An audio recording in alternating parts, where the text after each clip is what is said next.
I'm Luke. Here with me is Jane. Here are the games you can look forward to seeing in May. Show me your game face, Jane. There it is.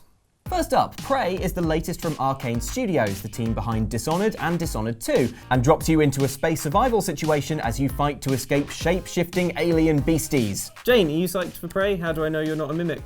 How can I trust anything? You don't.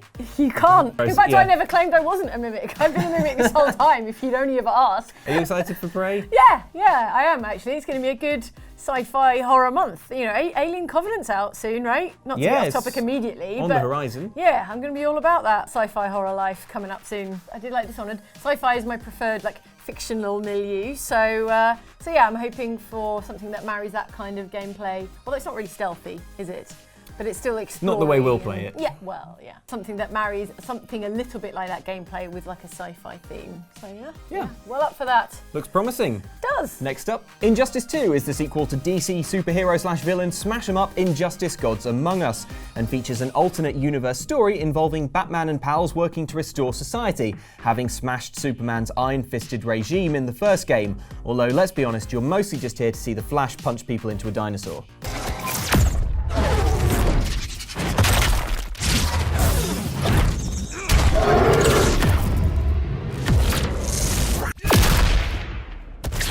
How about that Superman regime, eh? What is Superman's regime? So, in the alternate universe, I think Lois Lane dies? Oh, no, I remember now. Yeah. Someone kills Lois Lane. Superman goes way off the handle. Yeah. He's like, I had it! Your regime now. I think the main selling point for this game, I suspect, will be the insane super moves. Yes. I haven't seen this super move. Is it when the Flash punches someone into a dinosaur, does he punch them so hard that they become a dinosaur? Oh, to be punched that hard. He runs them back in time and punches them into the Sphinx, and then he runs back in time the other way and punches them into a dinosaur, and then he zaps them back to the future and punches them into themselves. How does that work? Alternate reality, Jane. You ask so many questions. Are you going to play Injustice 2? Yes, I will probably have a little kick around with it with Andy and Mike. It seems like something they could easily beat me at. I'm not very good at fighting games, me. More of a crafty sort of stealth kill. All Get the them other later. stuff. Yeah. Next up, cooperative sandbox RPG Portal Knights got its first airing last year on PC, but arrives on Sony and Microsoft's consoles this month. Expect real-time combat within randomly generated Minecraft-esque worlds. This game looks pretty cute, right? Yeah, it reminds me a lot of Dragon Quest Builders. Yeah, part of the rash of Minecraft-inspired games. Of the people I know who don't play or have never tried Minecraft, it's always like, I don't really get it. What am I supposed to do? So there are people who get Minecraft and just instinctively want to go and build stuff and explore stuff. And then there are a whole bunch of people who, quite reasonably, are like, well, there's not enough game in this game. And that's what your Dragon Quest Builders and your Portal Knights is for, I suppose.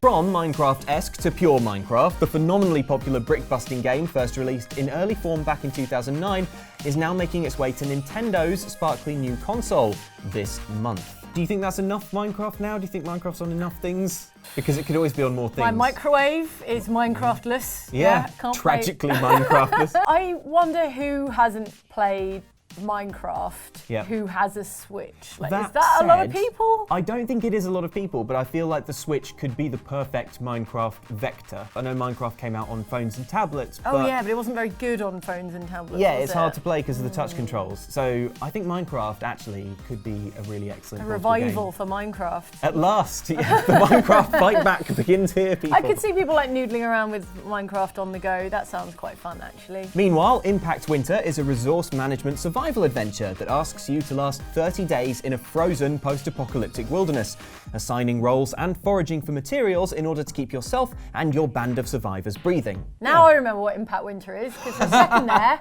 I was like some extreme snow sports game that, I mean, that's what it suggests. It's the most extreme snow sport of all. Yeah, surviving the winter. How crushingly difficult is it? Because some of these survival games verge on crushingly difficult. It actually didn't strike me as crushingly difficult, which is good, because I'm not a fan of those survival games that really are like you have a twig on an island and you got eaten by a otter. Difficult as surviving in the real thing. Yeah. So it felt a lot more accessible than that. I didn't get the impression that you would immediately die. Okay. Yeah, and I like the time counting down mechanic. So you've got to survive for 30 days. days, but And it's then not... there's like rescue coming, or is it a there's spaceship rescue. or something? There's What is rescue it? or a spaceship coming in 30 days. So you're also sort of managing your time as well as your resources. It's okay. quite an interesting shtick. Okay, yeah, that sounds fun. Get Even is an Inception-style romp through your own fractured memories as you puzzle and shoot your way across sanity-bending environments in search of the truth. Why are you always in search of the truth in games? I don't know.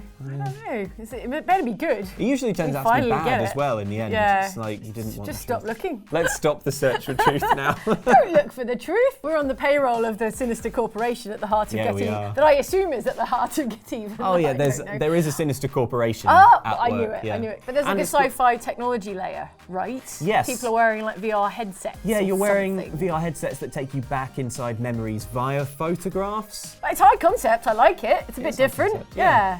Okay. Maybe one day I will understand what it is when I play it. Presumably. It probably will be none the wiser. Oh well. I've completed this game. I have no I have idea. no idea what happened. What just happened? Taking it back to the old school is NBA Playgrounds, a 2-on-2 basketball game reminiscent of arcade classic NBA Jam, currently scheduled for download at some point this month. Okay, Jane, we're going to try and talk sports. Okay. Are you ready? Oh yeah, famous sports knower Jane Douglas steps up to the basketball plate. They're not called sport knowers, Jane. plates. That's not. Attaches the plates to her wickets. NBA Jam was a big deal Yes. back in the arcades Sure. and on the SNES. And it was fun and weird and everyone had big heads. So I think this is trying to recapture that silliness. And 2v2, that's a nice number for a party game. Yeah. Basketball as a sport seems to attract these odd adaptations. We had a feature on Outside Xbox that was about times basketball wasn't weird enough for video game makers. So everyone's got their own weird daft spin on making a basketball game. Yeah, I kind of like that about it though, that sense of wackiness, because you don't necessarily get that in, for example, a FIFA game or an NFL game. So it's making me a little bit more tempted to play it than I would be about most titles involving the throwing of balls and the counting of points And catching of them as well. and also if the at all catching. possible. Got to catch them and dunk them. That's the saying. Catch 'em, dunk 'em. The Surge has been described by our own Mike channel as sci-fi Dark Souls, offering super tough melee combat in a dystopian future where mankind has used up all the world's resources, plus exoskeletons, which are always a plus. Jane, are you excited to see the Dark Souls format applied to other genres and settings? Your face says not especially. I'm not a Dark Souls aficionado, unlike Mike Channel, so I can see why he would be thoroughly excited to try a Dark Souls-like game in a sci-fi setting. Yeah. Maybe I just don't have the skill required to be good at Dark Souls. Well, I haven't played a ton of Dark Souls, but talking to Mike about it at great Having been length, talked to having by Mike having not been able about to it. escape from a corner. in which he's talking In about which he's talking about Dark Souls. Yeah. The way he describes it is it's not about the difficulty, it's about the persistence and Yes. putting in the time. Obviously, Dark Souls, there are loads of people who like it. I remember a few years ago, if you were asked to describe the games that are hardest, it would be very frenetic combat games like maybe Ninja Gaiden or maybe extremely intense like bullet hell shoot 'em ups or something. Yeah. So So something for twitchy reflexes and yeah, exactly. So I do think it's kind of cool that there is a new de facto game for super hard. Yeah, I think that the trick is with these Dark Souls-like games is that if you are intent on being challenging and demanding persistence and demanding that sort of rigor and dedication from your players, then you have to be really, really good. You have to be Dark Souls equivalent in terms of how satisfying and fun your systems are and your mechanics are, and it has to feel really good because otherwise people aren't going to be willing to put in the time and persistence to get that out of it. Exactly. Not having touched the Surge, that remains to be seen. Exactly. But it looks nice. Yeah. I It like looks the nice. sci-fi, I like the exoskeletons, so yeah, bring it on. The brave tradition of staggeringly gorgeous indie games continues with Rime, a puzzle adventure about a boy who needs to escape an island.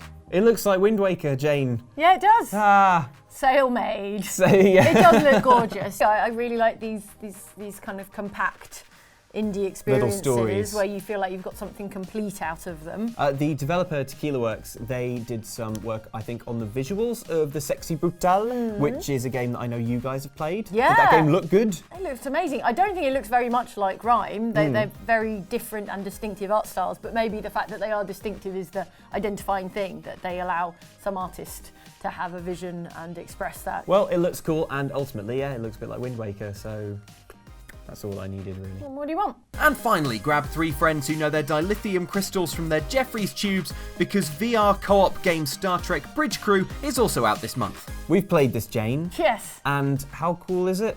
Very cool. Very cool. Yeah, and also it fulfills my fantasy of actually turns out being a captain of a Starfleet ship is not that difficult. Yeah. As I always suspected. I know. I could pull it off. It reminded me of quite a lot of Keep Talking and Nobody Explodes, Oh, which is yeah. another VR game that's less about action and timing and other gameplay stuff like that, and more about talking and teamwork. Feels like a party game with an added layer of VR because it's actually, like you say, about communicating with your friends. It's got this button where you can then suddenly be outside the ship looking at space. Yeah, Yeah. which is Alan pretty spent a lot of time awe-inspiring. in that, if I remember rightly. Yeah, Sorry, guys. too much time. I'm sitting on the hull.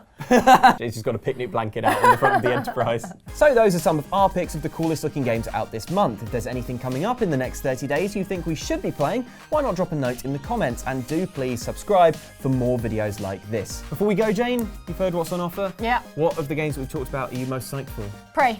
Prey. It'd have to be Prey. We Yeah. have to be Prey. Prey. If I could play it right now, I'd be playing it right now. Well, thanks for watching, guys, and we will see you next month for more games to look out for.